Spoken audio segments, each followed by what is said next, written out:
It's 11 o'clock. We're just going to get started with some music. My favorite singer.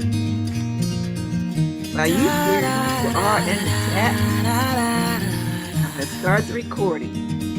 I know exactly what you're thinking.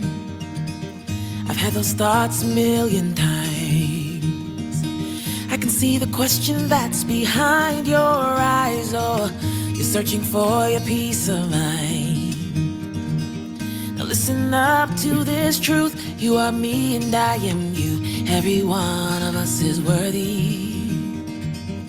Baby, girl, worthy woman. Every one of us is worthy. Every one of us is worthy. Every one of us is worthy, worthy, worthy, worthy. Good morning. Welcome, welcome, welcome. I'm so excited you're here. Yes, yes, yes. This program was actually scheduled for a couple of weeks ago for the celebration of the International Day of the Girl Child. But today is the day that we decided to change it so that we can get more people here. And I am so thankful that you came.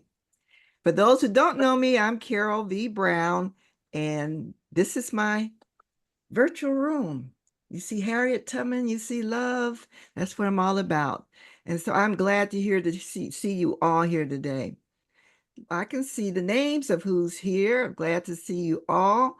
And I want to introduce to you our panel today, and we're going to get started. We got a lot of great information to share, and I want everybody to leave on an upbeat note, feeling good and happy and satisfied with what you came to get and what you got. Let me introduce you to the other ladies that you're seeing their faces, who is our panel for today. I'm Carol. Awesome people behind this webinar.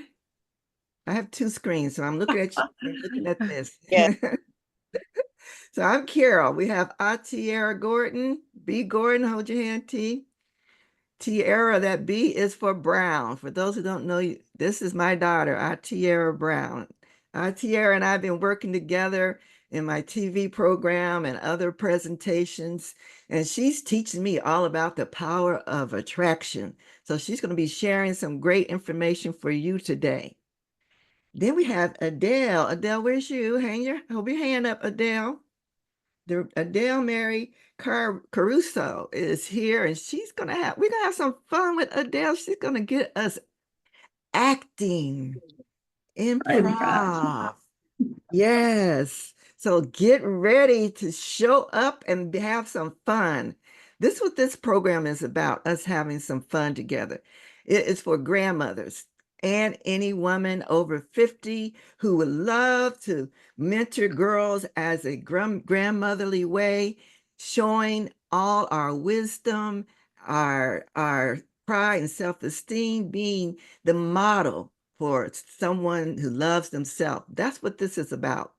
So we want you to get involved, because the more you're involved, the more you're going to go away with, right? You're going to be pumped up and feeling good and understanding why you came today, because you're here on a purpose. And then we have Tony Kennedy. Raise your hand, Tony. There she is. Tony, God is good. Adele and Tony, I have known less than a month. But when I met them, I said, you're going to be on my webinar because what you have to share is priceless. And I appreciate both you ladies for being here and joining us. So thank you, thank you, thank you, everybody, for being here.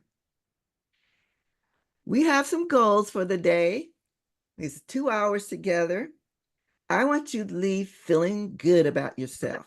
Have some fun, laugh a little bit, and leave inspired to learn more. I want you to be motivated to participate in the movement.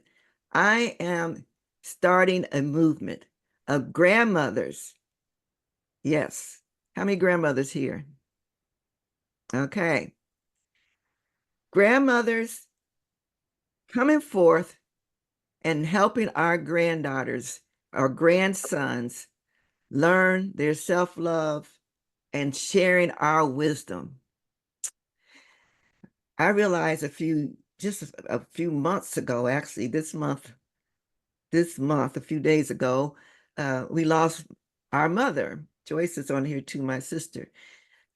She was 101, just 2 months from 102. Wow. But when she was gone, I realized there's no one above us. She was the last of the generation before us. It's up to us to pass down the wisdom that we have been given through our mothers, parents, aunts, uncles, grandfathers, fathers, grandmothers. Now, most people's grandmothers are a special person. And I know all of you all strive to be that special person in the lives of your grandchildren. And so that's part of what we're here for today. And three, I'm going to share with you my new program. It's called Heritage, which stands for Harriet Tubman, Harriet's Empowerment, Resilience, and Intergenerational Teaching and Growth for Everyone. So that's what we're here to do. This is Grandmother's Day. Anybody bring the grandchildren with them? I don't see any kids with us. I didn't know they were going to be here or not. That's the challenge that I've been up against, bringing the kids in, getting them in. So I figured out I'm going to leave it to you all to get your children involved by helping you understanding how you are able to do that. Because all of us are. We all have it in our hearts to have our children and our grandchildren have the best lives they can possibly have. And so we can help them do that, right? Believe that? Yeah. I know it's true. Definitely. Okay. All right. I'm going to stop this. I got a little survey. Got a little survey here on Zoom. Let me ask the question. You just raise your hands. I want to know what you think about, do your granddaughters need some building in their self-esteem? Would you say yes or no? Yes, you can type in yes. You can open up. Open up for a minute on your mics. Let me hear your voices. How many think that your granddaughters and grandchildren need to have more self-love? Yes? Yeah. Yeah. Okay, great. I have another question. So this was going to be a fun question if we had young people on here. How many of you, no, tell me a number. You can do it with your fingers or your hand. I don't want to hear all the voices. How many, when you were the age of your grandchild, say 15, someone be older, maybe younger, just say 15. How many phone numbers did you remember? Oh, all of them. Yeah, really. All of them. Yeah. All of them. All of them. You didn't have to find your friend's phone number, right? You knew it. You could call home. You could call all your friends. You could call your boyfriend, right? Yep. What happened? How many phone numbers do you know now? Two. Yeah. Yeah. Mhm. Really. Happened? Life is different. Life is different. So our kids, when we look at them and what they're doing and what they know and what they don't know, and we compare it to what our lives were, their lives is totally different. They don't have to remember phone numbers anymore. And we don't remember them anymore, right? Because life has gotten so automatic and so we've gotten dependent on all our beautiful devices that bring us magic, like being able to connect with you all over the country and see your faces. Remember the Jetsons? Yeah. Oh, yeah. We're living in the Jetson age. Tiara, I don't know if you know about the Jetsons. You're about the youngest one here. When we grew up watching the Jetsons and they were able to communicate on a screen where they saw the faces. So life is a little bit different. Okay, I had another question. This would be for the kids if they were here. And I'm pretty, I don't know, some of you might say yes. Have you ever participated in a TikTok dance-off contest?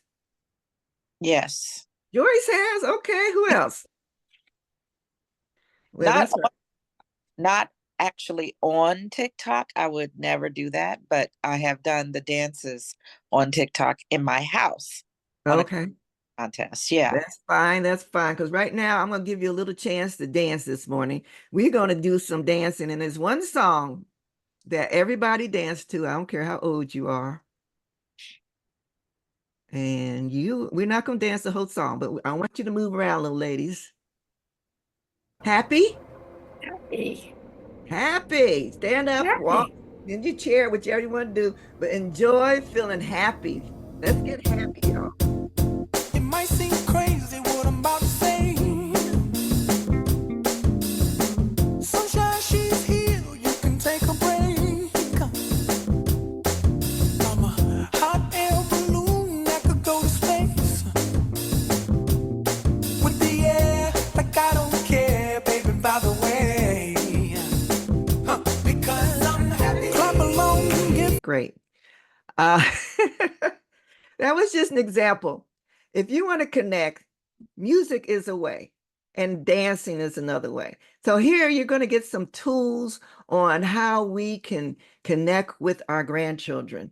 I know I've been surveying some women and finding out what you need and what your feelings and your challenges are. And knowing how to connect with them is part of the challenge. So we're going to get into more learning about that.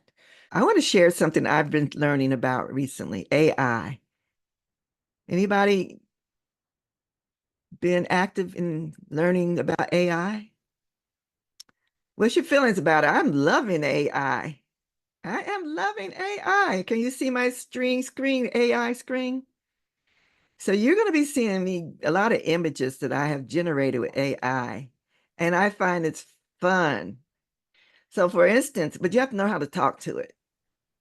Yes, I see you, Oni. You raise and say yes, or you want to say something? Yes, I like the AI comes up on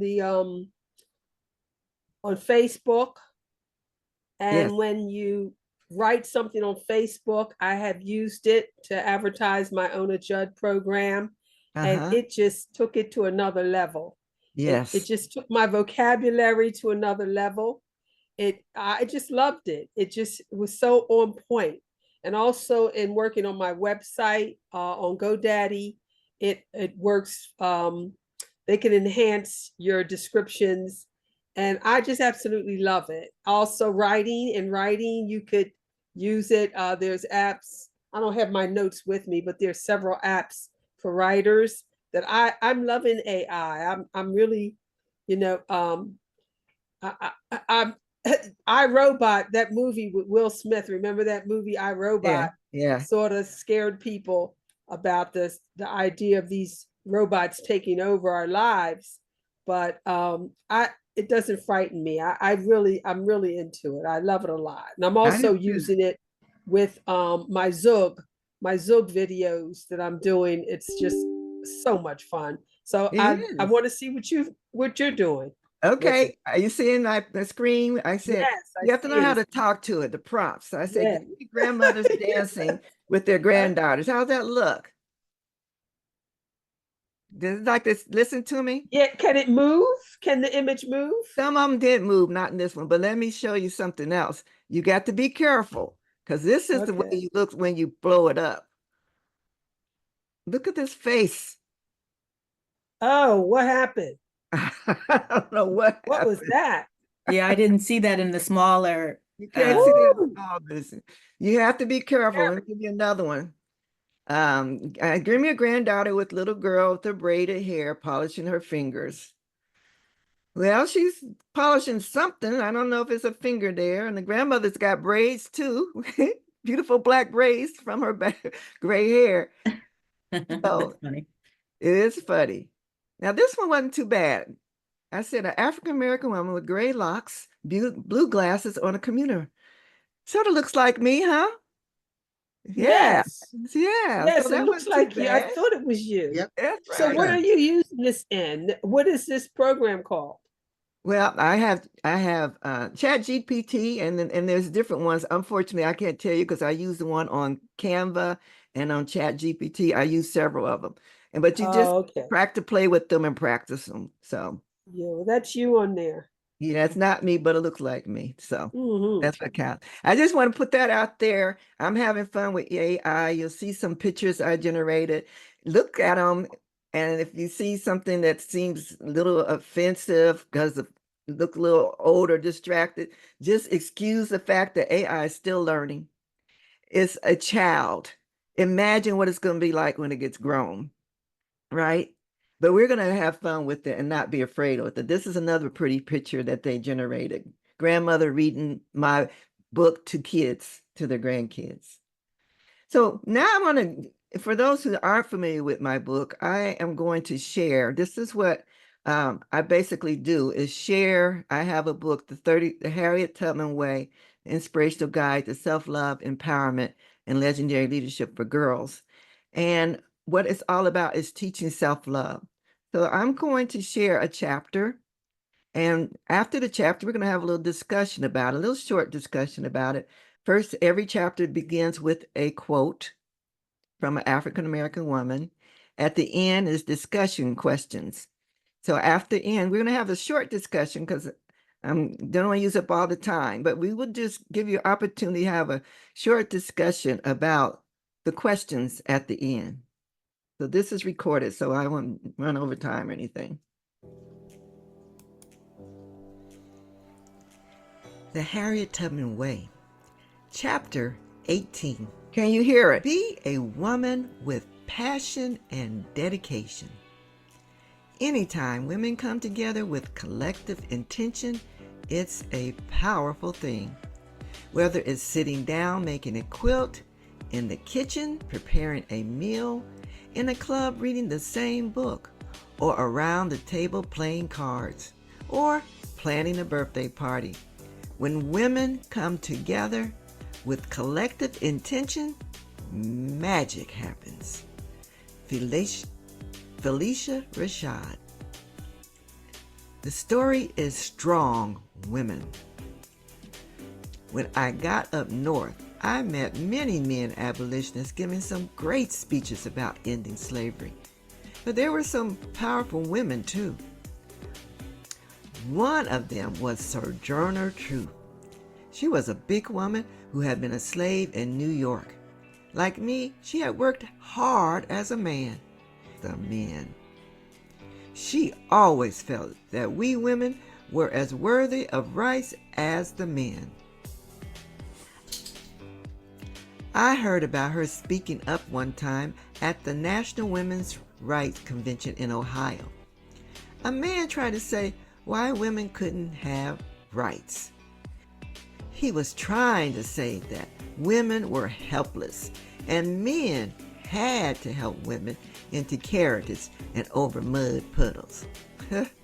Sojourner stood up, made her way to the front of the room, looked at that man in the eye and said, "Nobody ever helped me into a carriage or over a mud puddle.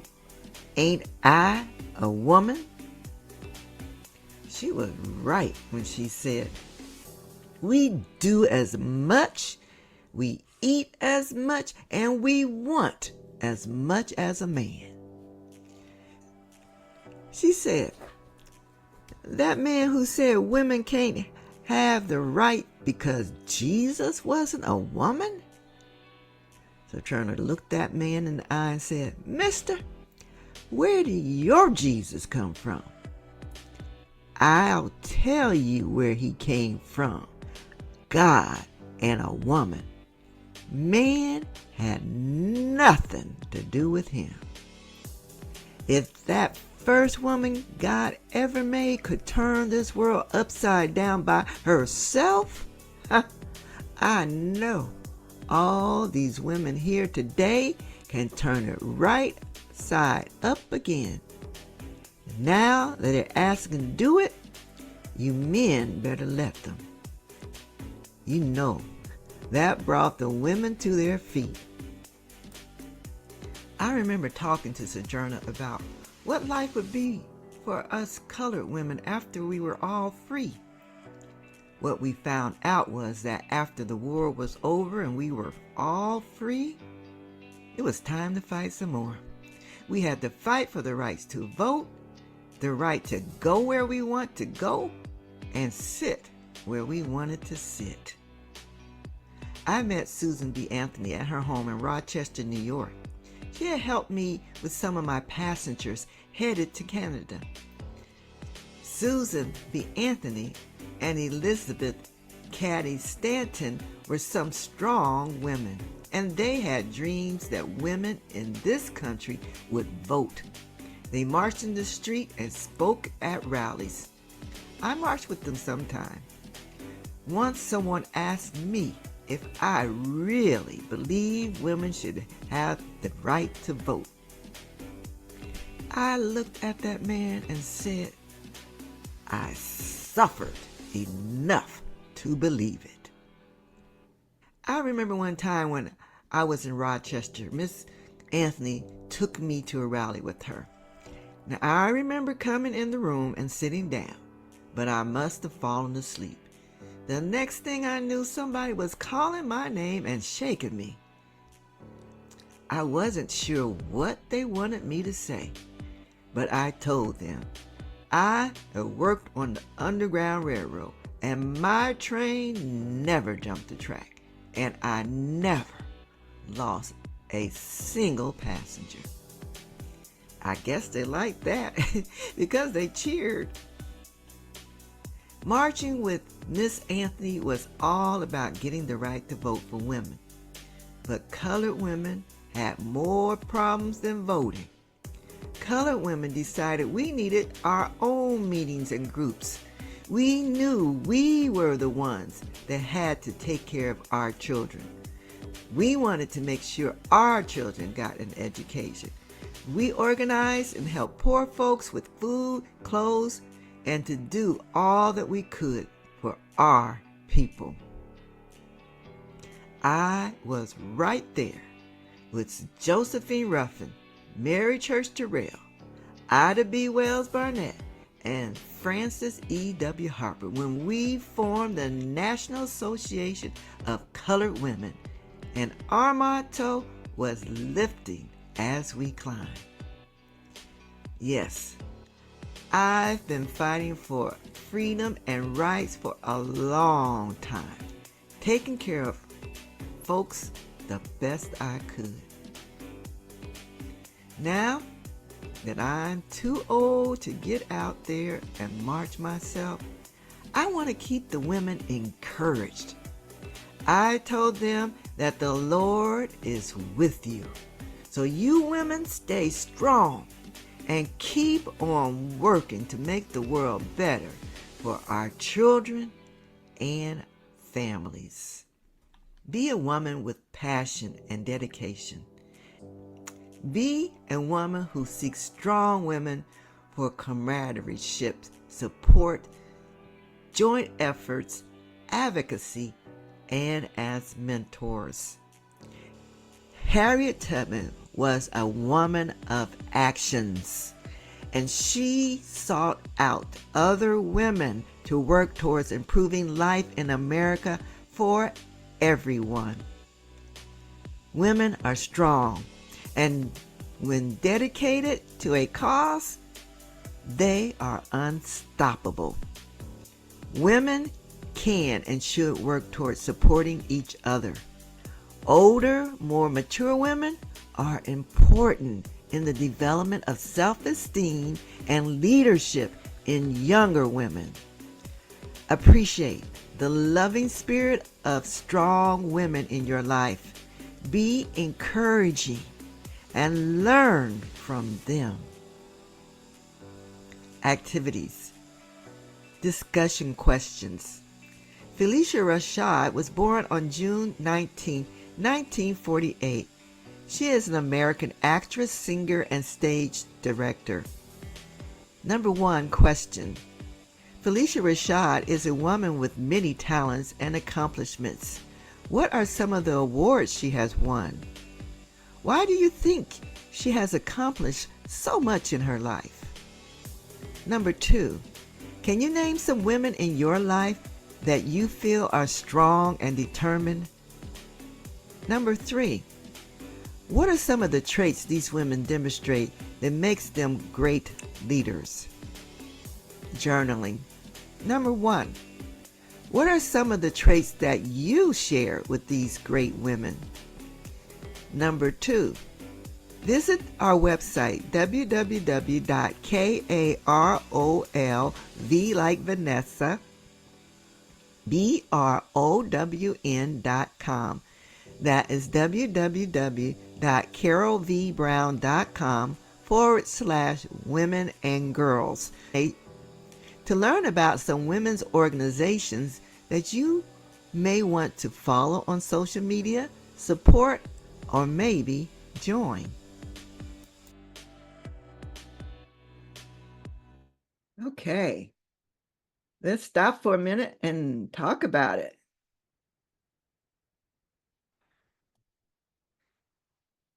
How about anybody got any comments first? Raise your hand. Well done, Carol. That was really lovely. Thank you. Thank you. Let's talk about the questions. Felicia Rashad, I see what I do. I want the girls to realize I'm putting Harriet Tubman as a historical figure, but there are also women living today or in our time who have recently lived, who are also great leaders and who have great information to share. And so we know a lot of their names. Felicia Rashad, doing a little Google search. The girls, if you get the girls, and I say the girls because this is written for girls, but I know the girls aren't going to do it by themselves. That's where all of us come in, mentoring with them, going through the book, showing them something like this, a little video, and then having a discussion about it. Okay, this could be something you do one-on-one. You could do it in a group. But Felicia Rashad was a very talented woman, and she has won many awards. So that's the opportunity to get them to research a little bit about Felicia and learn more about her awards and to talk about what it takes to win an award. What skills does she have to master? What kind of activities does she have to do on a regular basis when she is thinking about what she wants to do? And things like that. If she wants to be a great actress, where do you start? But I'm not going to go into that. That's the type of discussion this is supposed to prompt. What are some leadership skills that you admire in women? You can say them out loud or type them in the chat. What's something that you... Carol, I love your ability to create space for women to come and talk with one another. Thank you. Being able to communicate, bringing people together. That's a great skill. Any others? What skills do you have that you're a great leader? And I know you all are. Think of yourself as that. You are the leader of your family. You are the ones with the wisdom to pass down. Celebrate yourself. What are your skills that you have that you can share? And I want you to start remembering those. What are some of them somebody has? Let's hear something. Carol, this is Yeah. Linda. Hi, Linda. Patience. Patience. Good. Patience. Good. That's a good one. Anything else, anybody? Creativity. Creativity. Yes. I like sharing, adventuring with my granddaughter and my daughter, travel, exploring Great. new things. Being an adventure, getting them out out of the box, out of everyday. Empathetic listening. I'm a great empathetic listener. Great. So these are things I want you to bring out when you're thinking about working with the grandchildren. I know some of you have really great or great relationships with your grandchildren. That's beautiful, but not everyone does. So these are just some things that help people realize what values you have. Oni? I don't really, my grandchildren are older and they're doing their own things. Like I said, I only get with them when there's not so much holidays, but we have something called family dinners and things like that. But I have a grandniece who has three boys she's homeschooling. The oldest boy is not homeschooled, but the two younger ones. So I decided to just reach out to her, call her, let her know that I love her, let her know that I'm interested in her. And she was just so happy. And she was just so happy that I did that. And so now we have a relationship. And I just think we have to make an effort, because if we don't, then they'll lose us. You Right. know, they'll lose our wisdom, they'll lose our fun.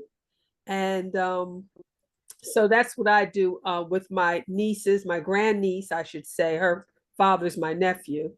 And so I just reach out to the younger ones in my family, and just to encourage them and let them know that I love them and care Right. about them and interested in what they're doing. So Great. yeah, That's great. That's great. Thank you. initiative. Initiative. Great. Yeah. Thank you, ladies. I'm just saying that I do have a TV show on Monday nights, and it's 8 p.m. Eastern Time, 5 p.m. Pacific. And this Monday, I have two guests, Karen Jackson and Ruth Perot. Ruth is one of our Harriet Tubman 3LC coaches, which I'm going to introduce them later too. But this chapter is what we're going to be talking about. So what the video I just showed, we will show that again. I have a beautiful interview with Ruth that you would love to come and hear her. So I invite you to join us on Monday at on Bold Brave TV. It's on YouTube, and this QR code can take you there. If you have problems with it, just Google Go Bold Brave TV, and the name of the TV show is Harriet Tubman Love in Action with me, Auntie Carol. So, all right, I'm going to now turn it over to Auntie Era, and I'll stop sharing and hand it over to you, Auntie Era. Thank you. Very informative. I like that chapter a lot. That was the first time I've seen that video, just like everyone else. Before I get started, I want to make sure that everybody has a pen, and if you have a journal, reach for it, gather it, because it's going to be interactive. So we're going to be doing a little bit of writing and note-taking along the way. So get your very best pen out, and I'll start to share the screen while everyone gets ready. Okay. Is everyone seeing purpose, vision, and goals? Yes. And let me just make sure. Perfect. Thank you. So again, I am Atiera B. Gordon, founder of Atiera B. Gordon Consulting and Collaborative Solutions Leadership Academy. And today I am talking about purpose, vision, and goals. But before I jump into the lesson, let me tell you a little bit about myself. I got into personal development probably about 3 or 4 years ago, but for years before that, I lived a life that was just okay. And when I say okay, it means that I had like an average job, in my opinion, an average income, and I took average vacations. And it felt like I was just going through the motions. But the truth, I was living a life without real direction. I was like a ship without a rudder, so to speak, lost in the middle of the sea, floating, but not really going anywhere. I spent so much of my time distracted by the things that didn't really matter, chasing temporary satisfactions. But deep down, I knew I wanted more. I could feel it, the pull of something bigger, something more meaningful, but I had no idea what it was and how to reach it. It wasn't until I discovered the power of personal development that things started to shift. When I truly committed to my own growth, my mind began to change. I stopped believing that I had to settle for mediocrity, and I start realizing that I could do whatever I set my mind to. And the more I grew, the more I realized that I wasn't searching, that I wasn't the only one searching for purpose. That was when it hit me. My purpose wasn't just for me. It was about helping others find what I had started to discover: purpose, clarity, and vision.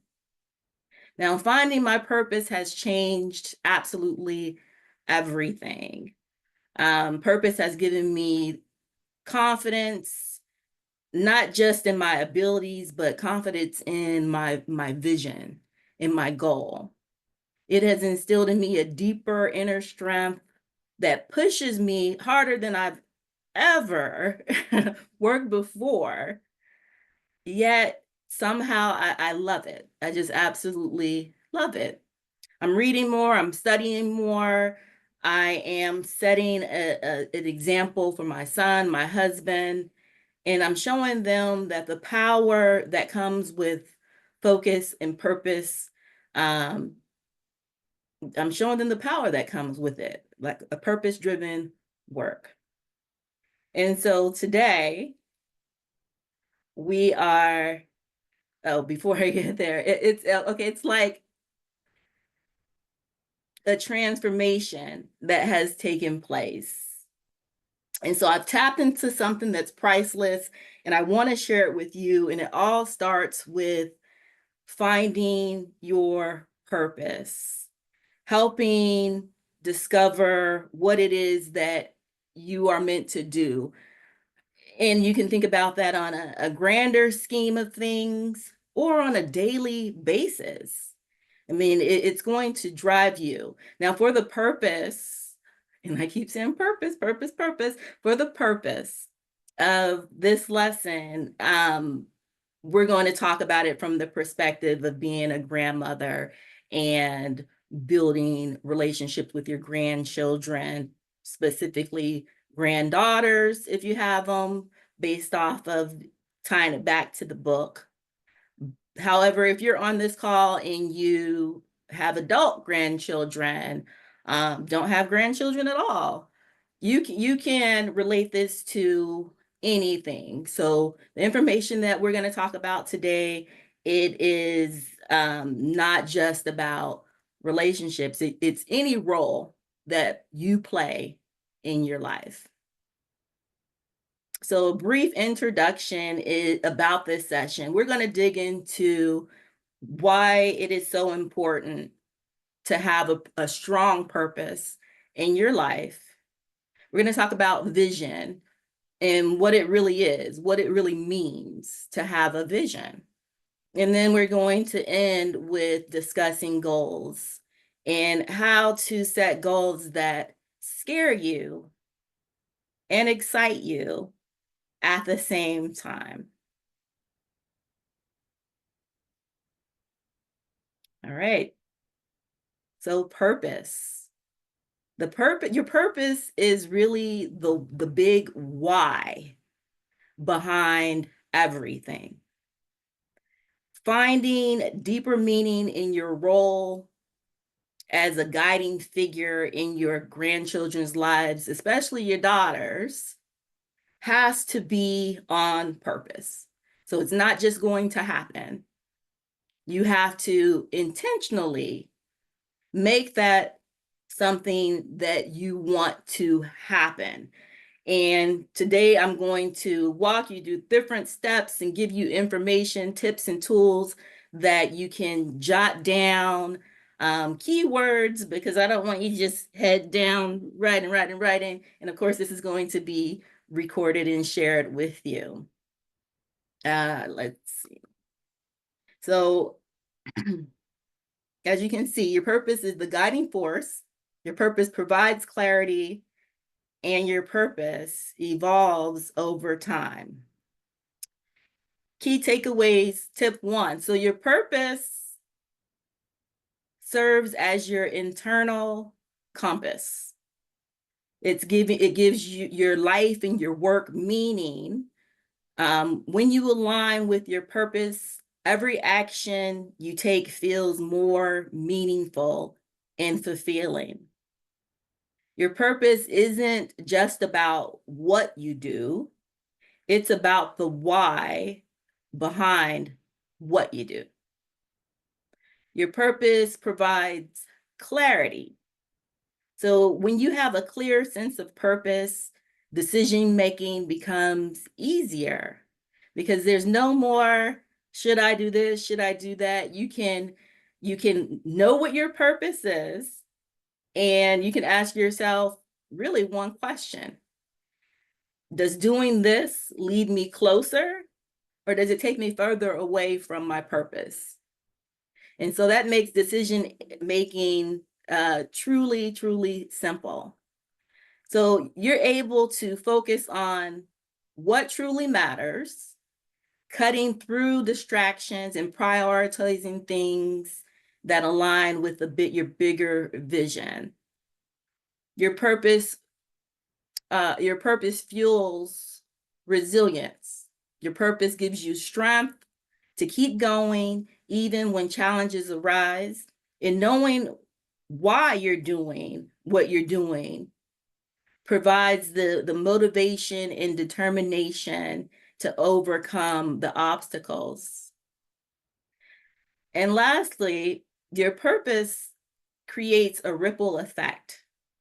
Like when you are leading with purpose, it's not only about your transformation, but you also inspire and uplift the people around you. And I said that's last, but last, I would like to say that your purpose does evolve over time. So if you think about where you were, what your goals were 20 years ago, they've changed. And a lot of times after you've reached a certain maybe age or accomplished a certain level, maybe you're retired now, maybe you're still working, and you're still holding on to that purpose that was set way back when. Today, we're going to rethink this purpose, vision, and goals in our lives and really get started. So what I'd like to do is jump into a 1-minute reflection. So break out your pens, pencils, and paper, and I want you to write keywords.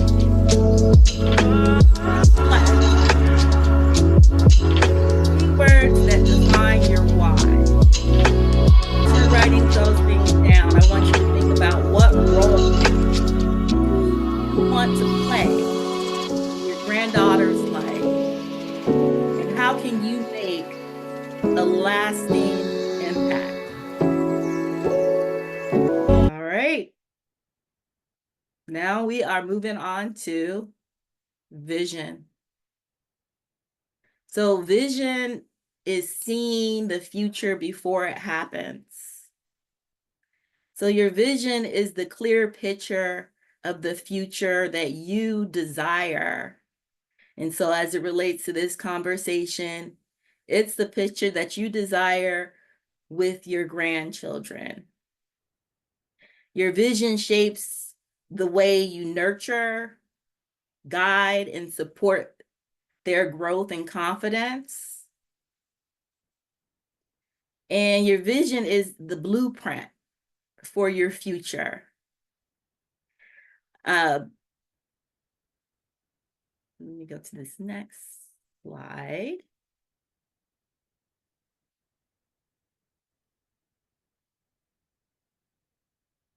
Okay, so vision is not about seeing what is, it's about seeing what could be.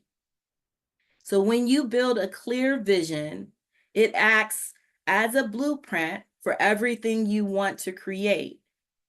And so once you have that image in mind, it begins to motivate your actions.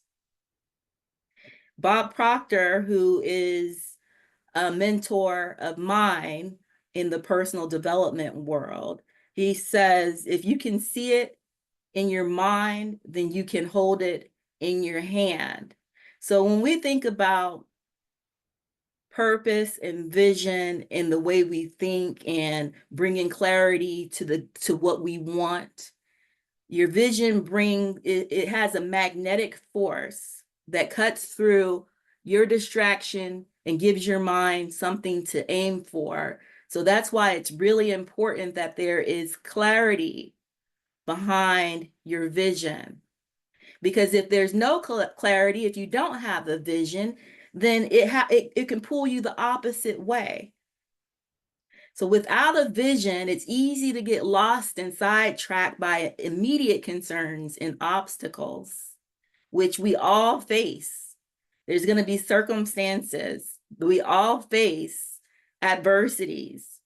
But when we are locked in to our purpose, and we have a strong vision about what we want and where we're going, it pulls you forward. It pulls you towards your goal, and it guides your thoughts and your emotions. So I'm not saying that if you have a vision, if you have a purpose, then you're like a superhuman and you're not affected by the outside world. Not at all. You'll feel it, you'll understand it, and then you'll get back up and move past it much quicker than someone who doesn't have a vision, who doesn't have a purpose. Because again, vision guides you and it pulls you, and vision motivates your inner thoughts. Vision taps into your subconscious mind. I'm not going to dive too deep into subconscious versus conscious in this conversation. But I would like to say that when we think about things, the things that we think about most often are the things that we're paying attention to. Those are the things that we are attracting into our life, into our existence. And so when we think about our vision, get your pens and papers out. We're going to go into a 1-minute reflection, jot down keywords that answer the question, what do I hope to see in my granddaughter's life in 5 or 10 years? What values or strengths do I want to cultivate in her?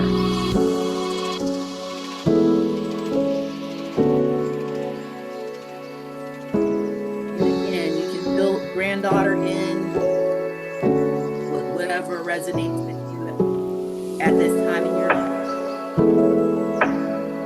Jot down keywords.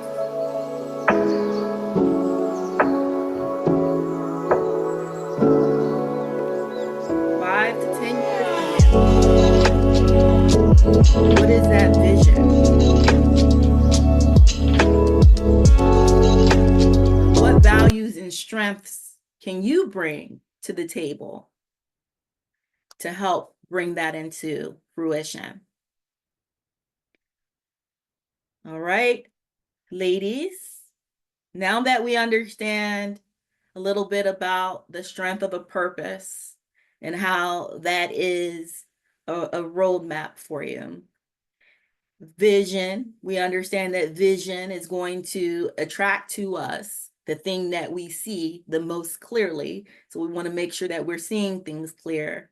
A goal should inspire growth.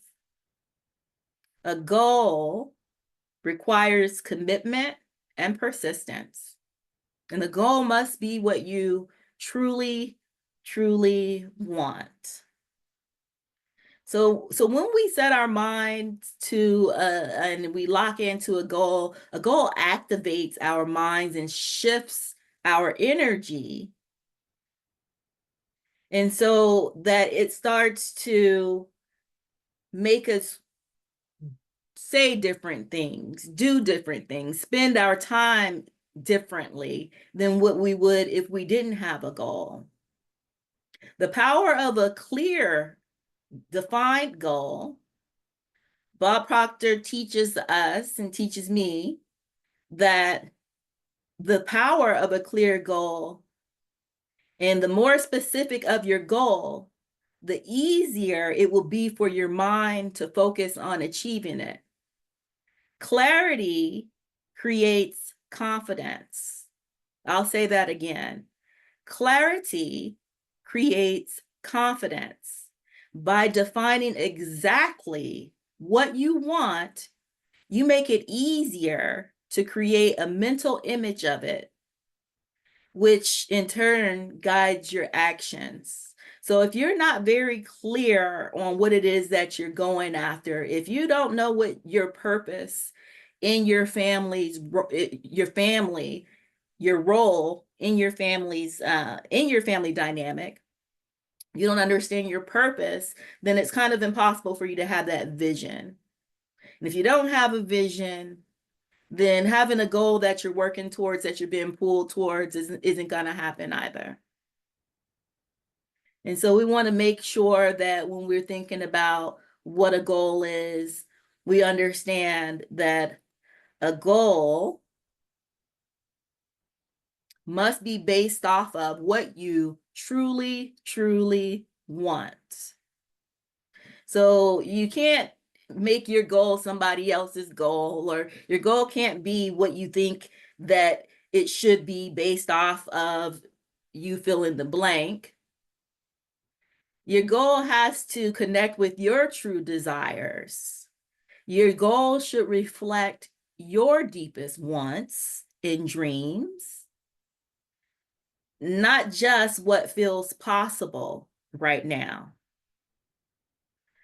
Bob Proctor emphasizes that many people set goals based off of what they think they can achieve rather than what they truly desire. So in this last reflection session that we're going to roll into next, I'm going to give you 60 seconds. And I want you to jot down what keywords of what you truly desire, not what you just think is possible, not what you think you can have because of blah, blah, blah, blah, blah. I want you to take this time and jot down what dreams you might have, what impact you could possibly have. Let's roll into that. Well,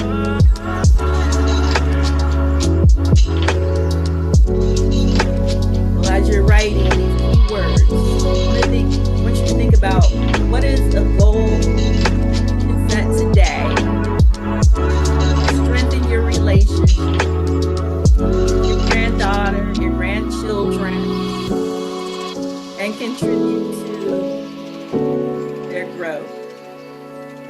Keywords. Write down whatever flows.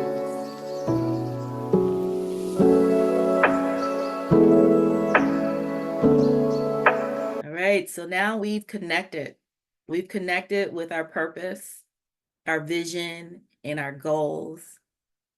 Grandmothers play such a vital role in shaping the future generations by being intentional with their actions, by aligning your purpose, your vision, and your goals. You provide a lasting impact, ensuring that your granddaughters feel loved and valued and supported as they grow. And so, in closing, I'd like to say that your purpose is the foundation. Everybody say foundation. You don't have to come off mute, but everybody say foundation. Your purpose is your foundation. Your vision is the map. Everybody say map. My vision is my map. And then your goals are the steps that take you there. Everybody say, my goals will take me there. Your goals will take you there. When these three things align, they create an unstoppable force that not only drives you forward, but also transforms the lives of those around you. The most powerful takeaway that I'd like you to keep in mind is that your clarity in your purpose fuels resilience, vision ignites action, and your goals provide the structure to make your dreams reality. These elements work hand in hand to unlock the grandparent, the leader, the person that you are meant to be. So I know that 20 minutes, 25 minutes, 60 seconds here, 60 seconds there, I know that isn't enough time for you to really get it all out there, but it's just a start. It's just an exercise. And I will be able to provide a PDF for you guys to go through these exercises offline when you have more time to really dig into it. But I do want to thank you for listening, and I will open up the floor for questions. I have this QR code that if you scan that, that will take you to my link tree where you can contact me through my website or social media. But in the meantime, do we have any questions? I think I have about a minute or two to answer any questions. All right, I'll turn that back over to you. Thank you, Tiara. I appreciate that. That was wonderful. Ladies, that just gave you an idea of where we can achieve here and where to start. We need to understand that we need to work with ourselves. We can't really change our kids, our grandchildren. We have to change ourselves, our outlooks, our perspectives, and be able to start from there.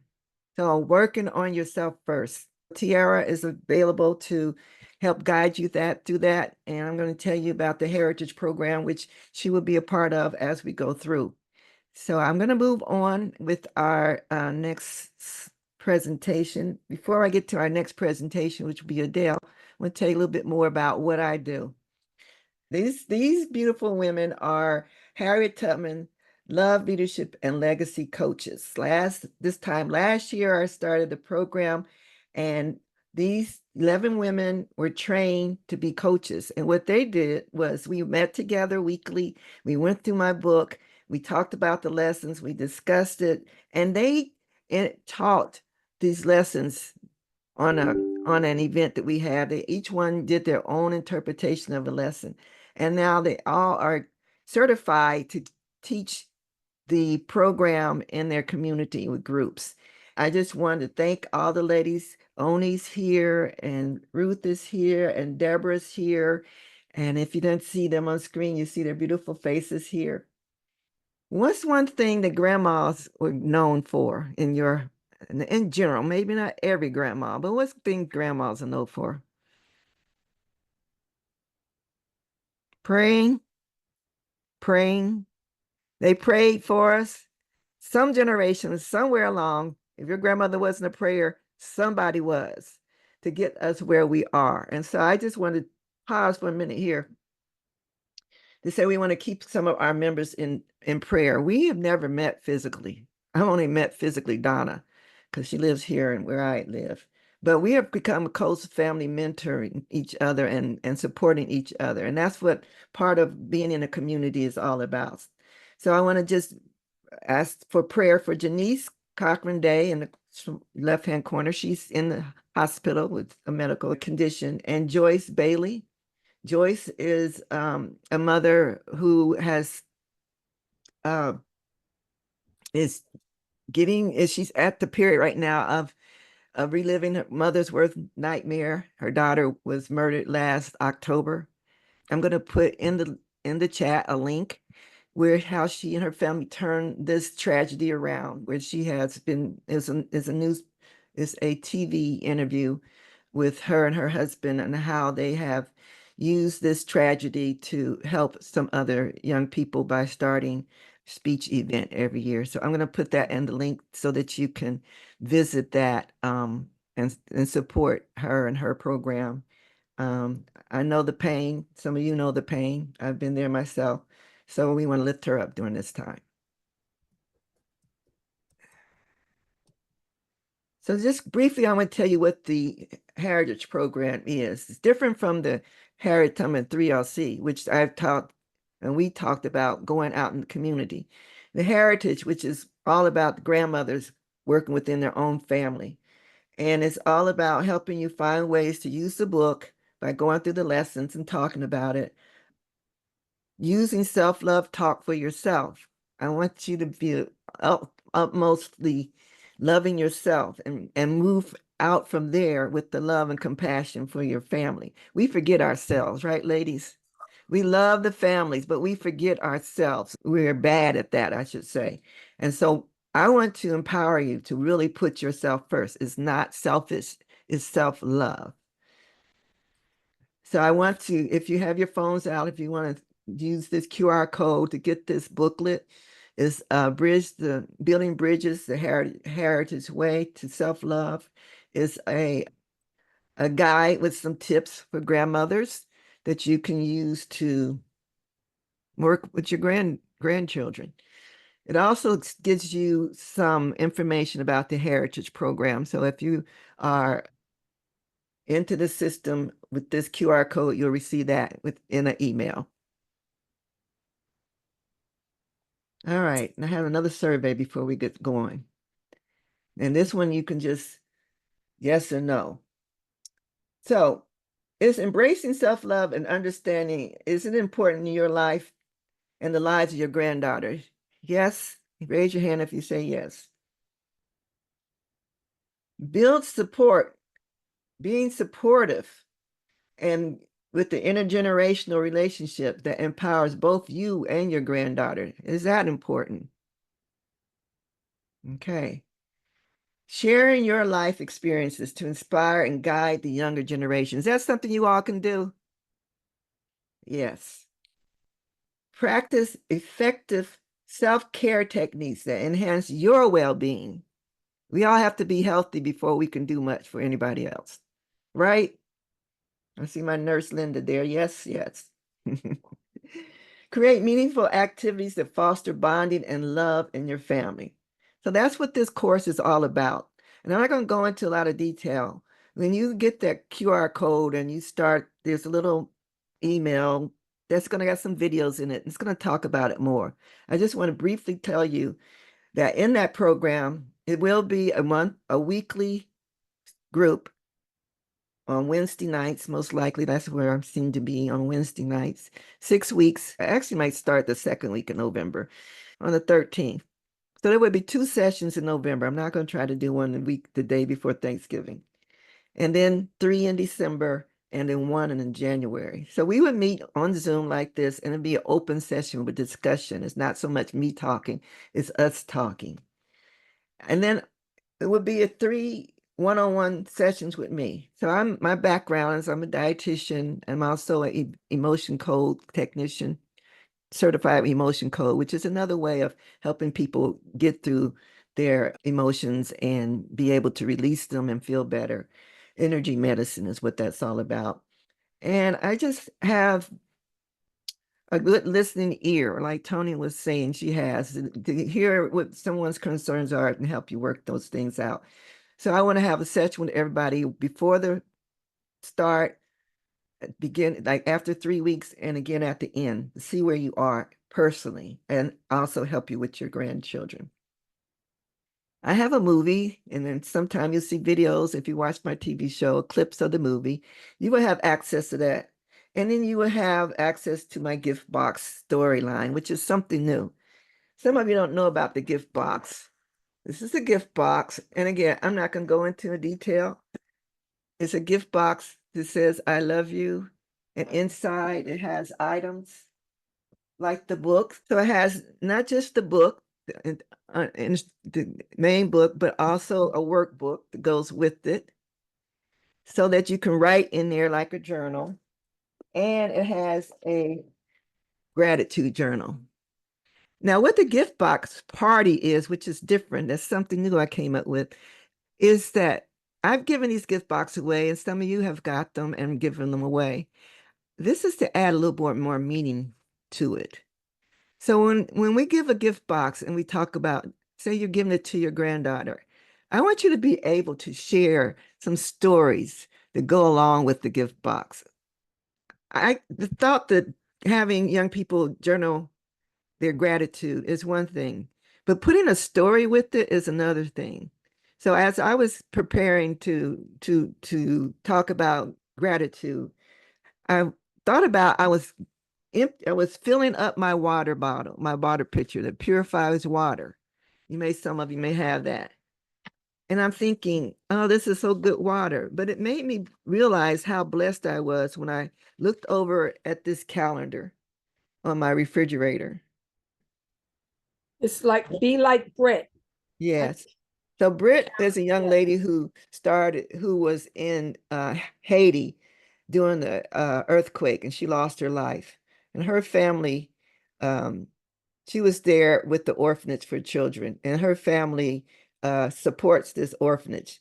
Well, the thought is that this calendar was in my face with these beautiful pictures of these kids, and it helped me remember that not everybody is blessed to have water running in their house, you know? And I'm here with a picture with purified water. So I just wanted to encourage you to have some stories to go with your gift box. And so again, I'm not going to share much more. I'm going to do a video on it.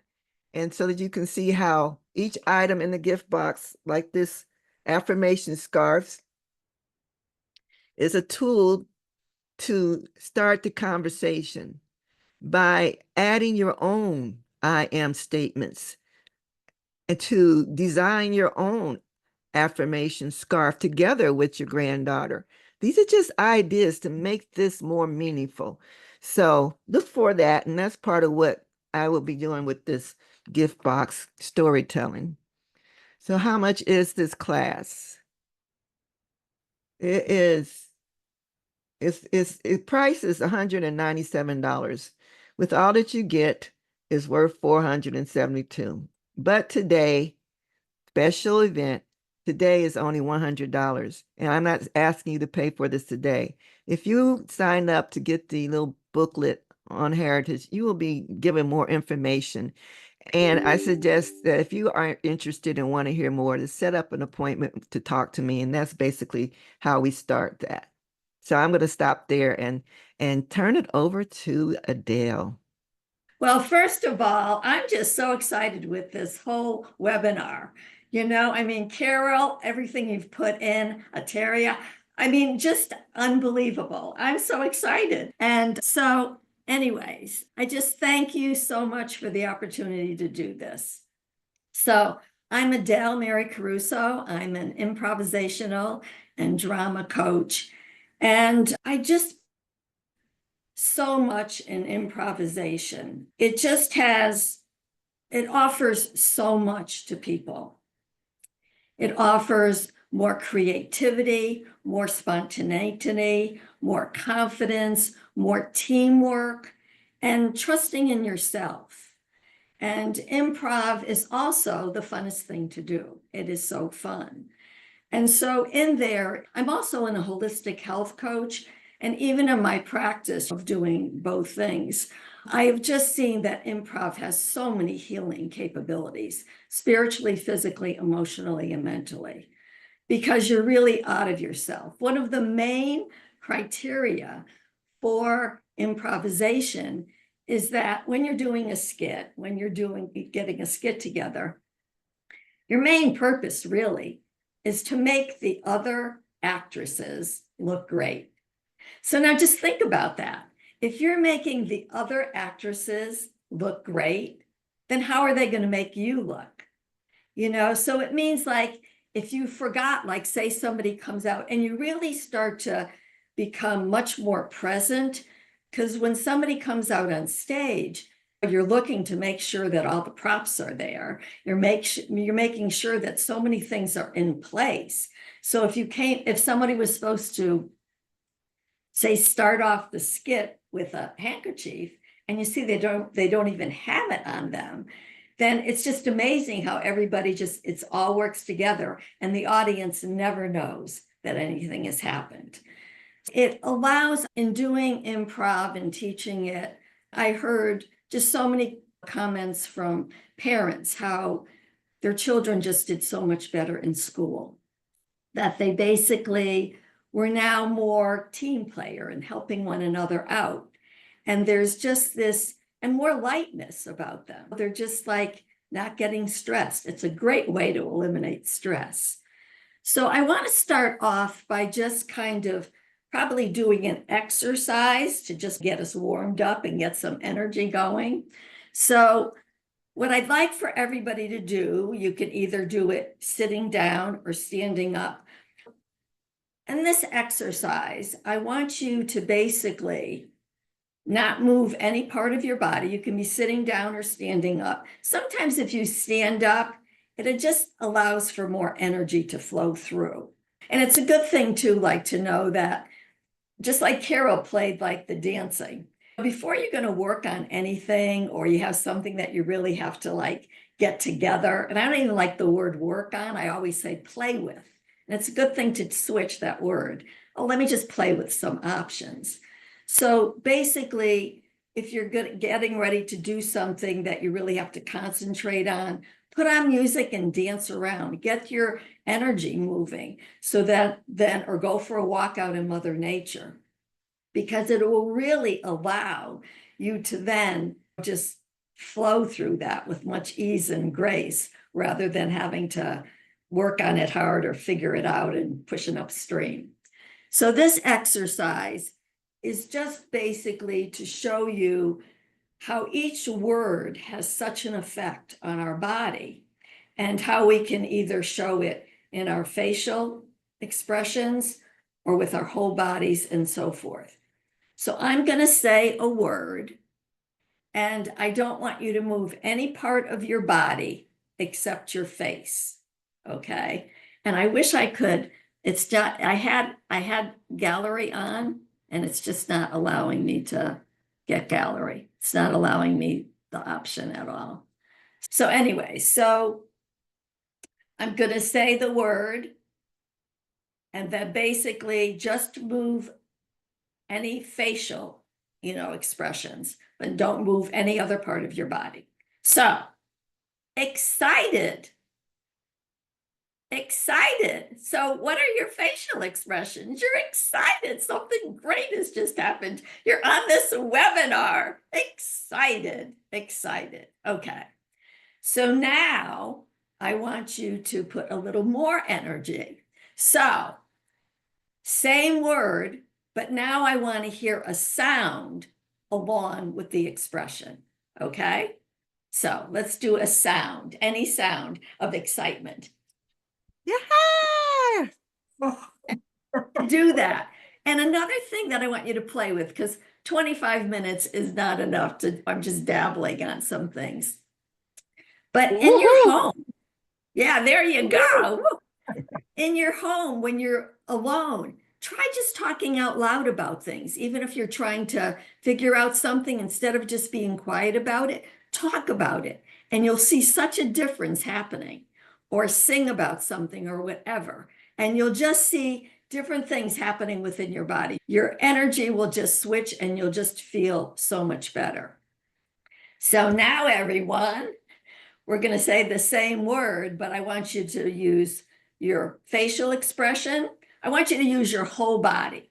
And if some of you aren't able to move different areas, then just wiggle a little bit, or just do anything that you want to do, but get the whole body into that excitement. So here we go. Excitement. Woohoo! Yeah. And can you feel the difference? And really, if you do this anytime like something stressed has happened, have a little, I always say to people, have a piece of paper next to you or whatever. And when I was in management, I would tell people the things that you can't get done during the work time. I would just say to them, write it down, all the things that you can't get done. And then when you have some free time, you got it right there. So when you're feeling down or stressed or whatever, have a little piece of paper of all the things that just can change how you feel in just a matter of seconds. It's all up to us. So just put down laughing, whatever, a music, something, a person, whatever. So warm-ups are really important for anything because warm-ups are allowing our whole body to get into what we're really wanting to do. And most people, when they're going to work on something, they have to get something done, they don't do any type of movement at all. And you'll just see such a huge difference in that. So I have so many stories about improvisation, but I'd like to share one that I think kind of says it all, because I've seen so many shifts and transformations. And I've taught improv from age 4 up to like in the 90s. So basically, it's just so amazing what can happen. Because the big thing is that in improv, it's not about you. You're really concerned about your fellow actresses and actors that are in the skit with you. And in doing that, when we're not thinking about ourselves, we're just wanting the best to happen for them. And so it's so good to just get out of yourselves. So in one of my classes, I believe that she was 4th grade or 5th grade. And she came into my class. And when she walked in with her mother, I could tell that she did not want to be in my class. She was so shy. And she just I knew that she just wanted to run out. She didn't even want to take steps into the place. And so usually with the students, when I first meet them, I'll just kind of ask them a little bit about themselves. So they just kind of feel comfortable and kind of what I'm going to be doing. So I said to her, so what do you love to do? What do you love to do? And she said, and all of a sudden she just changed. And she said, shopping. I love shopping. She actually said like 3 words. And I said, oh my gosh, well, and I just thought quickly. I said, well, I'd like to do a skit about shopping. Is it okay if you pretend get something that you can use as a shopping cart? And she said, yeah. And I said, you don't have to say anything, because I knew she didn't want to say anything. And so she said, I don't have to say anything. And I said, no, you don't have to say one word. And I said, but if you'd like to, you can. Okay, you'll just kind of see what the others are, how they do the skit. And so she did it, and she just walked around. She didn't say anything. And then, but she was having a good time. She lit up. The next week she came up to me and she said, I'll say one sentence. And I said, oh my gosh, that's wonderful. And I said, if you forget that, it's okay. And she said, really? I said, oh, yes. The other people will just take care of it and nobody will ever know that you forgot it. And so she said, oh, okay. And so she did actually say the sentence. But long story short, these kids were doing great. And I always put on a production at the end that they could invite anybody they wanted to. But I got this idea to do the first improvisational show in our town. And I was going to have the kids really do the whole thing. And so guess who emceed the show? She actually emceed the show. And I mean, she had taken many times of doing improv and drama, but she loved it. And she was just it was this other person coming out. She emceed the whole thing, and she was amazing. Ooh. And it's just because basically it's a very safe place, because they know that everybody is just there to help them. And even one time somebody forgot to even come out on something, and the others just came. And when they did, this was when we were doing a play, they came and everything worked out beautifully. So it's just amazing what improv can do. It just builds a lot of character, it builds a lot of confidence, and it really helps with so many things in life.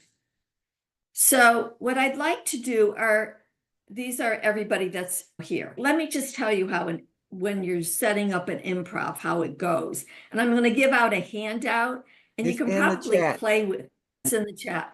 So basically, you can actually get your families together and play with it and see it's like exactly how to do it. But what you want to do is the first thing when you're going to create a skit is you want to know basically where it's taking place. So you want to like get a location. So it would be like either inside, you're going to have it like inside. And then where is it going to be? Is it in a classroom? Is it at a party? Is it at a dance? Where is it actually going to be taking place? And if it's outside, the same thing. Is it at a park? Is it, at a game? So where is it taking place? And then what you do is everyone decides what their relationship is going to be to each other. So it could be like, 3 or 4 people, 3 people getting together that are friends, and they're getting together to go away. They haven't seen each other in a long time. And so they're planning a trip, like where they're going to go, what they're going to be doing, and so forth. And then basically it's, and what's like the outcome of it. So you're planning this party, and then there's going to be a party. And then you basically want to bring in props.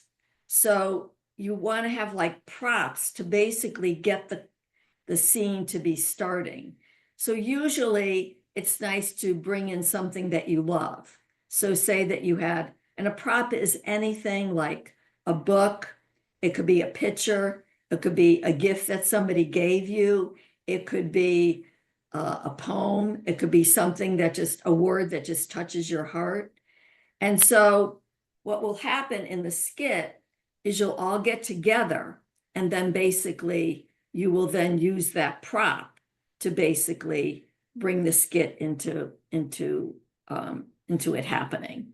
And when Carol asked me to be on the webinar, I was so excited about what she was doing. And I just felt, wow, this is just such a great thing, the generational, that basically this will be a good way to kind of get like grandmothers and, daughters, and then grandchildren. And I was even thinking of the grandmothers playing the children's role and the children playing the grandmother's role, because you'll get a lot of learning there. The children will probably be playing the grandmother just as she is, or maybe things that she wants changed in them. And the same thing with the grandmothers with the children. So you would see a lot of transformations happening within their mind and then taking place, when they're alone.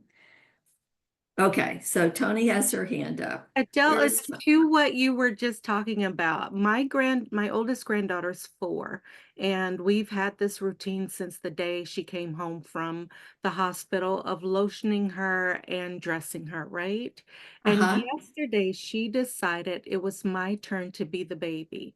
So I was getting dressed. I was in the middle of getting dressed, and she said, "Oh, my baby, you're here." And she took the lotion and she lotioned me, way too much lotion. And then she helped me. Yes. You see what happens is, and I said, oh, great, this is going to be grandchildren and the children here, because they would have the funnest time doing it. And the grandmothers would too, because you would see all of the main lesson, that some of the things that are so, that means so much. And I'm so glad that she said that, because, and then what happens, you'll see things unfolding, that your relationships get stronger and stronger because you've switched roles, and you'll see what they want you to even do more of or less of. And the same, they'll see it with you, and you're having fun. You're doing it in a playful setting, and you're doing it coming from love. So give us a quick scenario example so we can see what it's like So when she comes, Yeah, so with that first sheet, time. play with it with your grandchildren and your children and anybody else. Have them be you and you be them, because it's a perfect example. They'll have a blast, and I'm sure Tony was going to say how much it meant to her. I mean, she probably was just like, this was the greatest thing that happened that day. Yeah. I've had an So, experience. Can I say something, please? yes, please, I had an Nancy. experience with my granddaughter.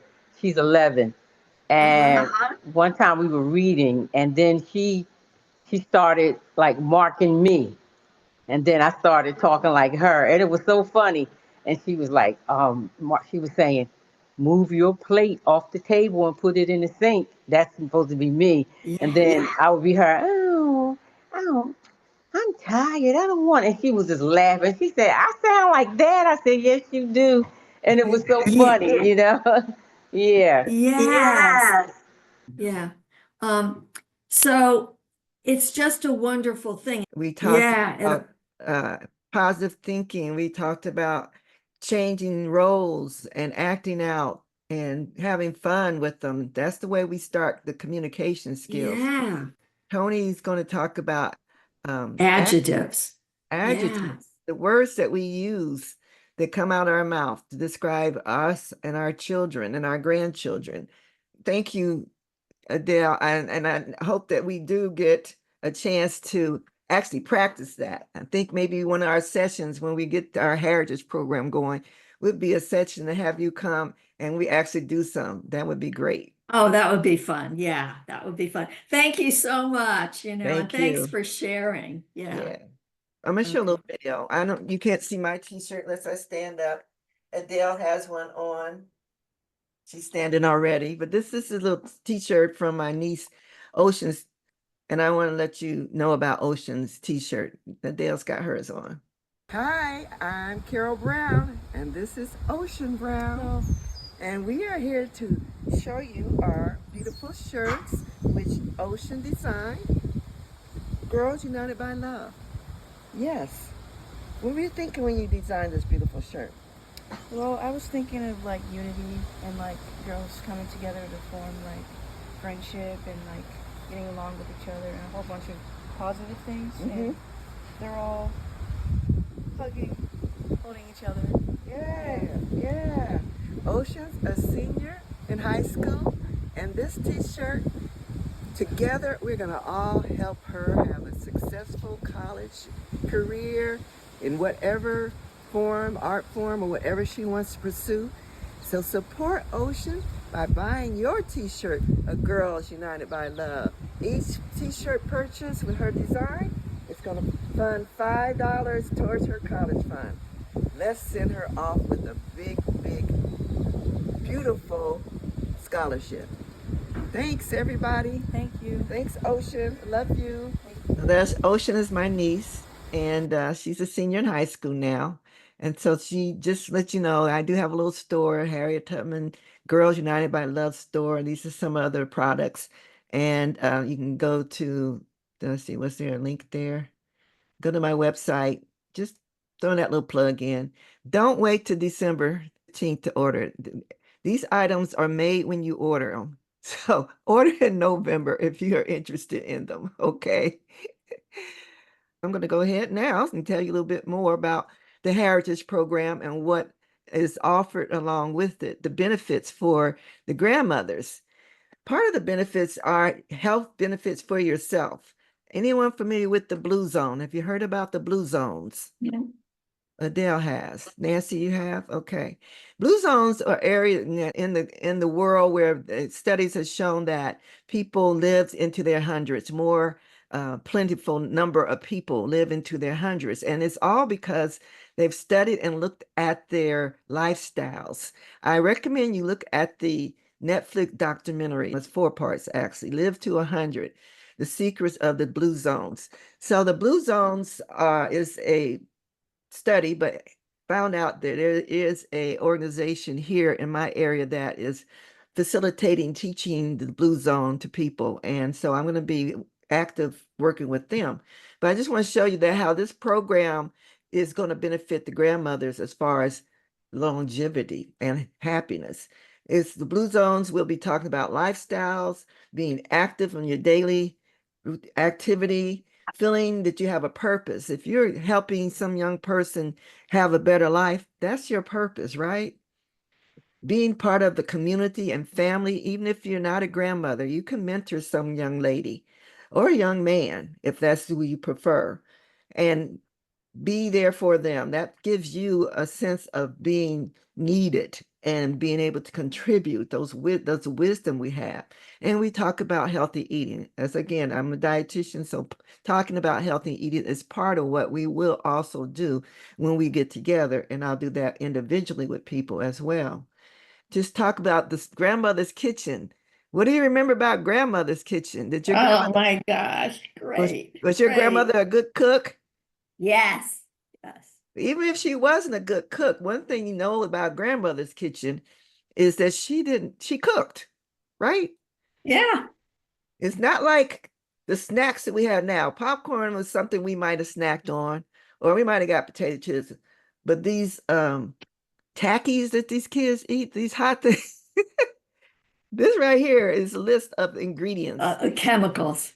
chemicals and stuff. So getting back to grandmother's cooking, grandmother's snacks, we're cooking with our granddaughters, teaching them those recipes that are stuck in our head or that your mama did that you didn't pick up or that it might be written down somewhere and they're going to be lost if we don't carry them through. So just some more benefits of the grandmothers as far as being part of this program, looking at more plant-based foods. Not that you have to go totally plant-based, but that's where you get your fiber. That's where you get your nutrients. That's what's missing. And there have been studies to show that our kids' actions and thinking and where they are now has a lot to do with what their diet is.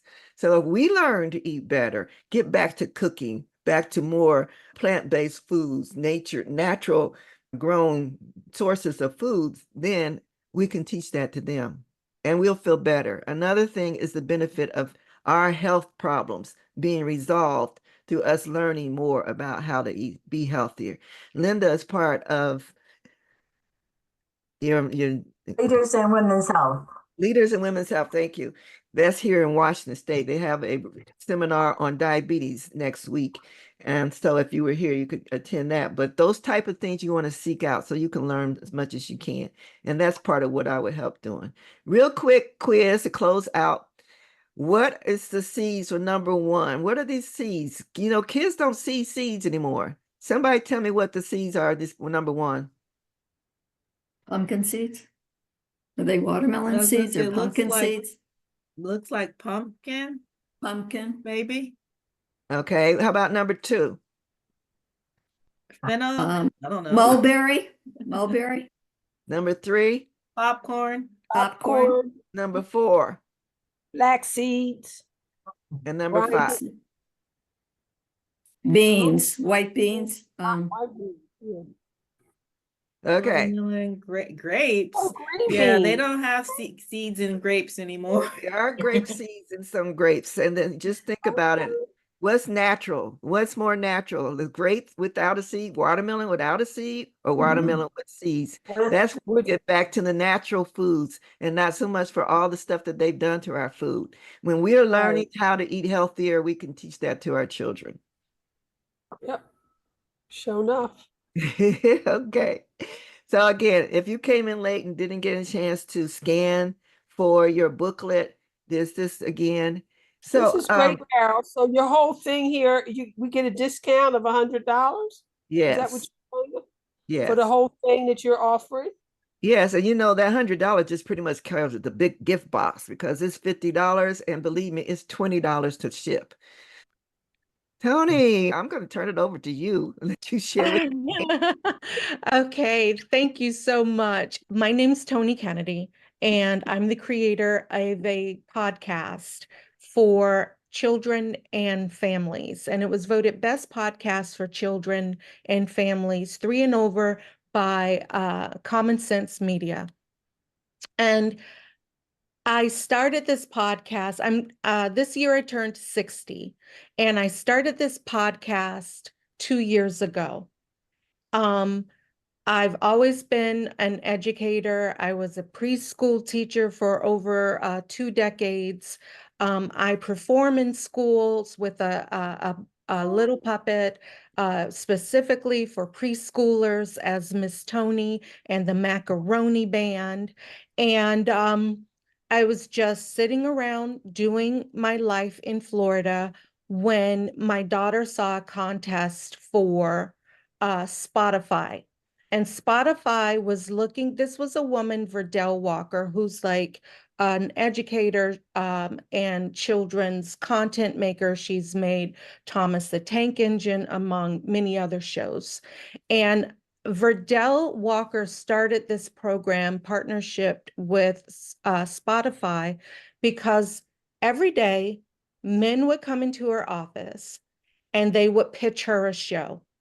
And the show was actually always a toy that they wanted to promote via a podcast show, right? So it was just about commercialism, right?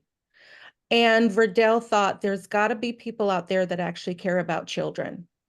So she partnered with Spotify and she put out a call for all creators, regardless of age, regardless of experience. She took down all the barriers. And my daughter said, you need to try out for this. And out of the thousands that tried out, 10 of us were chosen. And out of the 10 of us that were chosen, I'm the only one that went on to make my podcast. Now, why? Well, the program folded midway through our program. The audio is dropping out. Is it just me? Yeah, I think so. You, I can hear you. can you pick up from when you said I was the only one that what?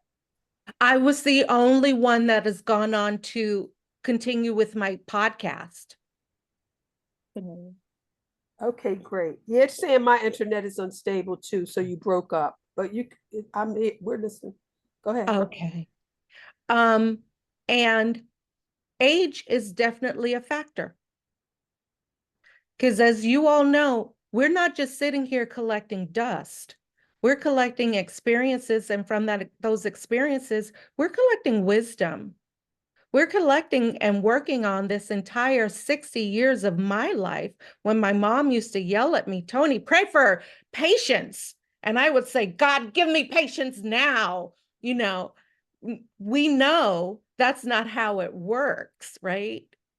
So when they shut down that program, they had promised us all of our shows would be picked up by Spotify. Well, it went away, so nobody's show was picked up from Spotify. And my cohorts were understandably brokenhearted and defeated. I wasn't. And that's thanks to my age. I understood what that experience in Spotify actually gave me. We all know you fish for a person, right? They'll eat for a day. You teach them to fish, they'll eat for a lifetime. So I was able to create my podcast in the image that God had placed on my heart to do, because I was getting some pushback from the executives at Spotify about the amount of Black culture that I wanted to put into my podcast. So I was able to go on and create exactly what it is that God had placed on my heart to share with everyone. And not that long ago, I got an email from a grandmother, a woman who's white. I think she was either in Kentucky or Tennessee or something. And the title of the email was Thank You. And she said, thank you for creating this show, because we don't live in a diverse area. But my little granddaughters and I, we get to have lunch with Penny every day. So I'm saying all of that as a way to introduce myself and what I'm about, the service of others, that is particularly the service of kids, the service of parents.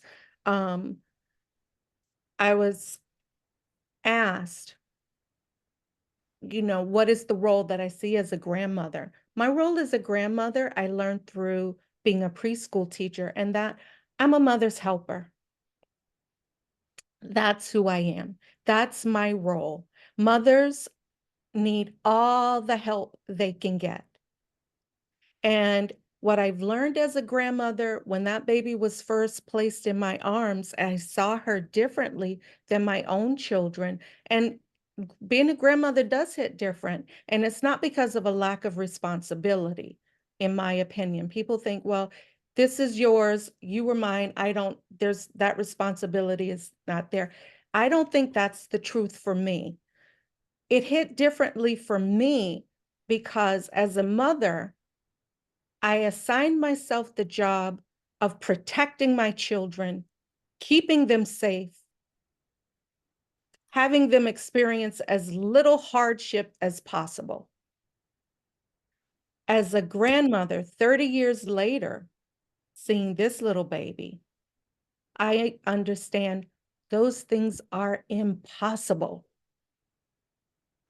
And if I'd only known then what I know now, being a mother would not have been as hard because of the assignment I gave myself. As a grandmother, I know my grandchildren are going to be disappointed. They're going to face hardship. They're going to fail. They're going to experience heartache and heartbreak. I know this as a grandmother now. So my role as a grandmother is to ensure that they're resilient. They can weather the storms, and they can do it in a way that they understand that's normal. Normalizing the reality that life is hard for my granddaughters and having them take it, feel it, move on from it, and know that they are still intact. Nothing was taken away. They're not lesser people. That C on that math test did not make you a lesser person. Go back and try a little harder. And so my talk with you all today, I'm going to try to, and I hope there won't be any difficulties. And I hope I'm not rambling too much, but I wanted to go back to the service of others. That's Carol's mission, beautiful, beautiful mission for all of us. And I wanted to add my little piece to that of how are the adjectives that we give our kids in service of them? And can those adjectives actually be the seeds that turn into gifts for generations of our children? My mother was a harsh woman. My grandmother was a harsh woman. Not on their own. They grew up in harsh situations. My grandmother grew up on the plantation that her mother had been enslaved on. My mother grew up on that same plantation as a sharecropper, as a child. My mother has a 5th grade education. That's it. And life wasn't about living, life was about surviving. So as she raised children post-integration,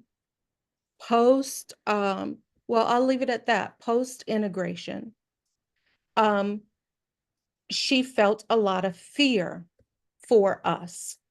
So a lot of the skills that she tried to give us were survival skills, not realizing that time hadn't stood still and people had evolved and our culture had evolved. And it was less dangerous, not completely danger-free, but less dangerous for her children. So a lot of the times, my mother, I always explain her as a fear-based person. I'm a hope-based person. So we were oil and water.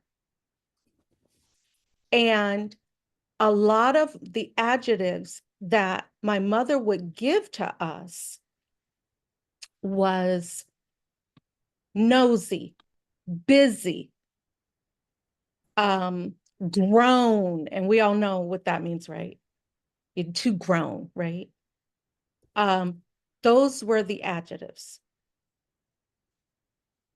I wanted to break that cycle for my children. You're hot? Okay, I'll turn. I experienced Sweater. other people whose homes were more encouraging adjectives were used, like curious. And so, being that we don't live in a bubble, I was exposed to those things, and I was able to view my family, my upbringing through that lens because of others. So I'm going to try to share my page. Like I said, I perform as Miss Tony. Am I going to be able to do it? If someone can help me. What you need? I'm trying to, I wrote a blog about adjectives. Is it on your website? It's on misstonysings.com. Okay, hold on. It's thank you, Carol. It's misstonysings.com. And I ran downstairs thinking the connection might have something to do with where I was in the house, and all my wonderful notes I left. This is it? Upstairs. That's it. So if you'll go to the menu tab at the top on the far right, it'll open and it'll say blog. I see blog right here. Okay, cool. And then scroll down, keep scrolling, and you're almost there. Right there. Adjective of my own. So before we start, I'd like for you to harken back to your inner child and put in the chat some of the adjectives that the grown-ups around you assign to you. Little Adele, little Carol, little Oni, all of my little people in there. What were some of the adjectives that were gifted to you, bestowed on you as a little one? Yes.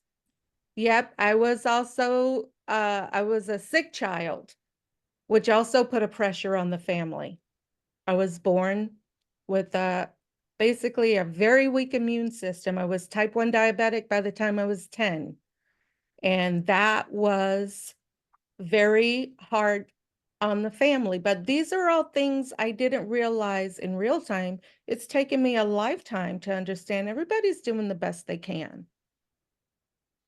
So I love this contrary, which is my episode of What's Poppin' Penny coming out on this coming Saturday. It's all about contrary Perry. Penny's being quite contrary. So typical children is what I see when I read all of those things. I see just typical children in the middle of learning life.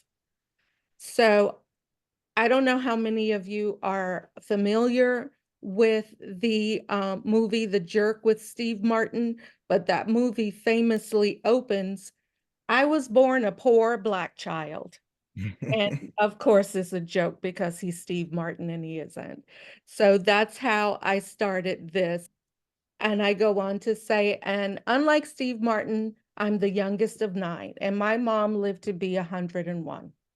And that's her in the middle. And those are all my brothers and sisters in our succession from Alpha to Omega, as she used to call us. And the third picture at the bottom row closest to my mom, my mom was 43 when she had me. And my sister Joanne was pregnant with my niece at the same time. So my niece and I are only 3 months apart. As you might imagine, being the youngest of 9, I really longed to stand out from the crowd, to distinguish myself. But I immediately ran into a problem. All the adjectives were already taken. Greta was talented, Terry was creative, Roger handy, Ray was funny, Pat was athletic, Judy was smart, and Joanne was beautiful, and Jimmy was the oldest, and all that that implied. Parents, and I was a preschool teacher at this time. Parents sometimes ask how their children can be so different from one another despite sharing the same home and upbringing. As the youngest of 9, I can't help but think, how can they not be? After all, our differences is what makes us unique. So, like most kids in that situation, determined to shake off my default noun, baby, I set off to find an adjective of my own.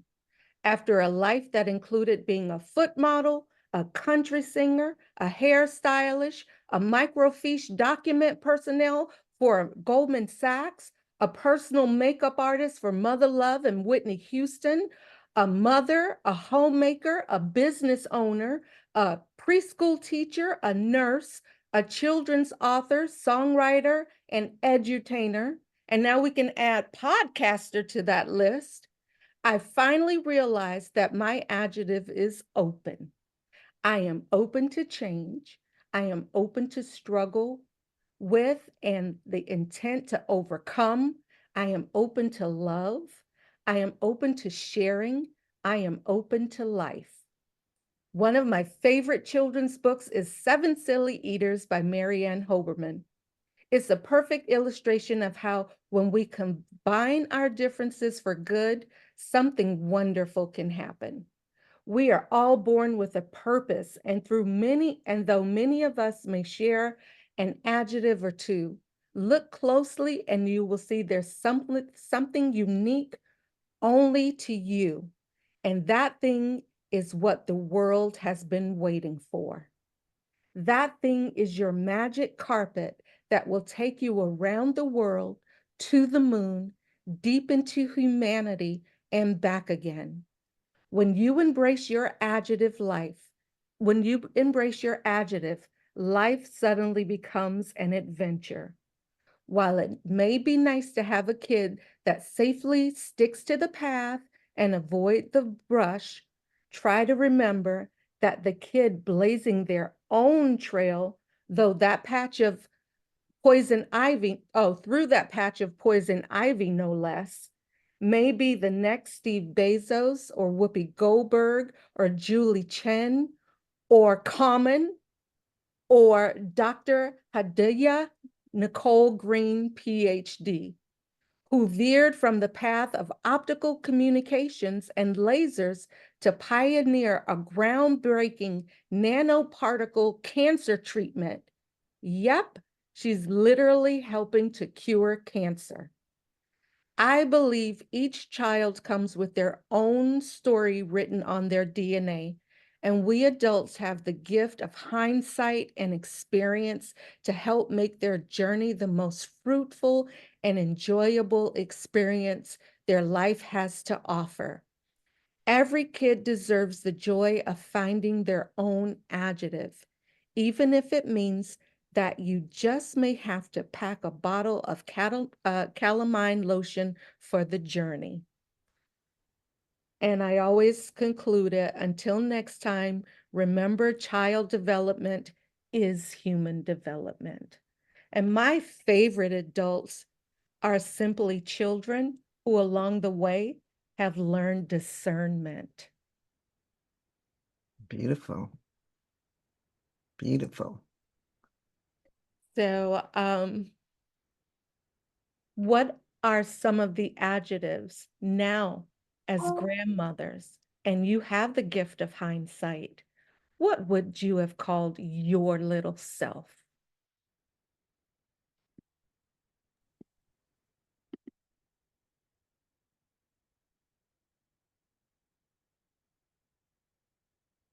Oh, thank you. I'm not seeing anyone in the chat. Am I doing it differently? Or are we using our microphones? I don't see anything in the chat. If anyone wants to open up their mic. I'll say grandma used to call me a pioneer. Mhm. And what would you call yourself looking back? A pioneer. It stuck. It works. It stuck. That's right. Don't fix what's not broken. Would anyone else like to share one of their, because I really love myself now. I really, looking back at that little kid, that curiosity, that was a gift. It wasn't a curse. I see vivacious, lovely, smart, caring, loving, Yes, Oni. wonderful, talented, gifted. That's Oni's. Yes. Right, I'm all that. I see Yes, you. you are. Yes, I'm you all that. are. Adele, Now, Adele, did you have your hand up? Adele had her hand up. I was the good girl, Mm. which meant that, I had to do everything right, do all of that, which, basically was a lot of guilt, taking care of like adults and everyone. And until I learned, but being a good girl was good.